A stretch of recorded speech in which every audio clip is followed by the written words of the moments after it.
Today we're going to give Scratch a fun little makeover to change the look and feel of the program. We're going to use a Chrome extension called Scratch Add-On to change the color, size, and even the shape of our Scratch blocks. So stay tuned.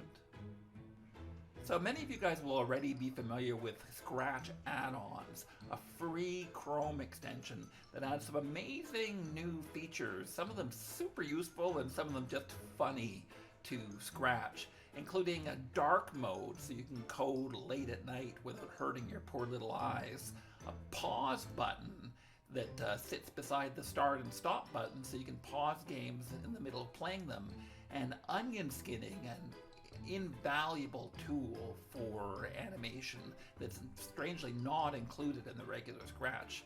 There's so many more things you can do, and I'll be running a series later on from time to time on different ways that you can add on to Scratch. But today I thought I'd start by showing you how to change the interface of Scratch around to change the look and feel of your blocks. So let's start by installing the extension.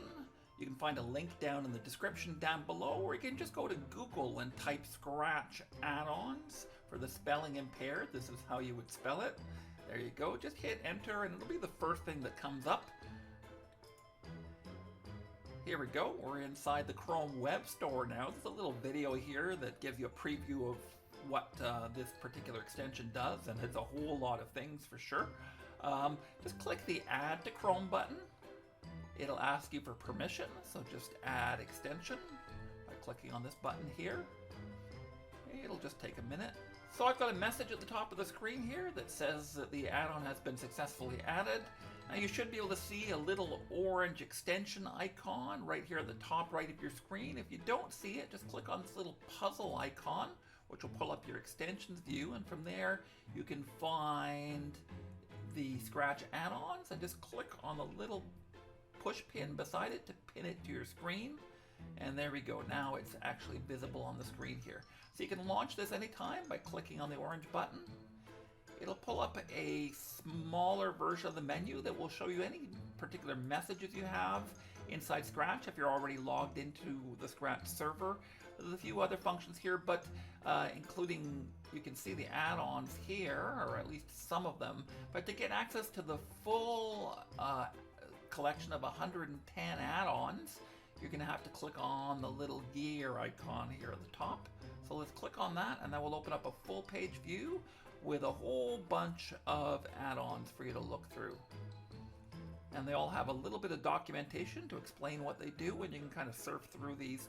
And to get any of them working, you simply have to click on the little slider at the right-hand side of the screen, and that will turn it on and off.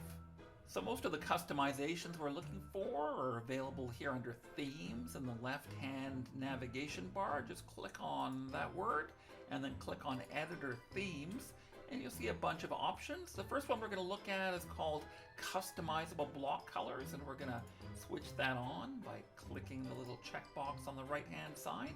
And you can see here that we have all our basic Scratch blocks here, and we can click on any one of them. If we pull down the right-hand menu, it gives us a chance to go back to some different themes here. Here's a dark theme for motion, and here's the colors that were available in Scratch 2.0. More flexible though, we can actually just click on the color and pull up a color picker here that we can use to pick any color we want. So I think what I'm going to do is change the event blocks to kind of a gray color here. And you'll see that when we flip over to the Scratch page, it automatically changes these motion blocks over to kind of a dark gray color. So we could go with a totally different kind of look for any of these blocks here. We can go over to the look block here, for example, and change it to maybe a darker color of purple, like this. And again, you can see that right away on the Scratch website. Beautiful. Okay, so where I find this particularly useful is in the orange blocks. The Scratch developers of Scratch seem to have a real fixation with the color orange. There's actually 4 different colors here in the interface that are all different shades of black, including events and control, which are just way too similar to each other, and then your variables are also another shade of orange. So I'm going to go with something a little different here. Let's change the control blocks to a nice bright yellow color instead. So I'm just going to tweak these settings a little bit and just make it look a little more obviously different from the other ones. Here we go. And let's go look at our control blocks, and you can see, whoa. Well, that's a little hard to read. We can fix that inside of Scratch Add-ons by going down to text color here and changing the text color to black.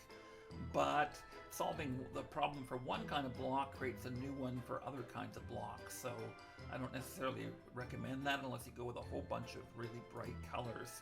There's also one more set of options here for changing the look of all your blocks. Here's one that's called Colored on White Background, and you can see what that does. Still not very easy to read with the yellow. And then there's another one here called Colored on Black Background. And there we go. So we've got yellow type here that's quite readable, but again, really difficult with the darker colors. So I don't recommend you use any of these options. White is really the best color for your text here. So I would suggest that you stick with white text and just pick nice, darker, more readable colors here. So let's change this yellow over to maybe a shade of cyan, doesn't really match anything that's already there. Okay, that looks really good. And we'll go back to Scratch here again, and you can see, yeah, so that certainly differentiates it from the other colors in Scratch. So you can keep doing that with all these different colors and come up with a really unique way to make Scratch look different. So there are also some options here to customize the look of your blocks here under Customizable Block Shape. Let's have a look at those right now. So the first thing I'm going to show you is this option here called padding size, and that's basically how much colored block space there is around your Scratch block. So by default it's 100. We have to actually switch that on in order to use it here. So you could increase that block size quite a bit if you wanted to, but particularly if you were, for example, coding on a touch screen and wanted your fingers to be able to grab these blocks and do stuff with it. And you can see that quite dramatically changes the shape of your block. So I think we're going to have to hit a refresh in order to see that. Let's do a quick screen refresh. And you can see we've got quite a different look to these blocks here. We can also do it in the other direction and make the spacing between between the text and the edge of the block a lot more narrow. So let's change that to perhaps 50 here and see what that looks like. So back to Scratch, and that actually happened right away, and you can see that we've got something much different working here. Now this actually might be really handy if you're working with very complex scripts and you want a lot of it to be visible all at once. So I think this is actually quite a handy little feature here. Now let's revert the blocks back to their original size again. We'll go back to 100. I also want to show you how to change the edge of your blocks, and that's something called corner size here. So the corner size is set to 100 by default, but let's try changing it to 0.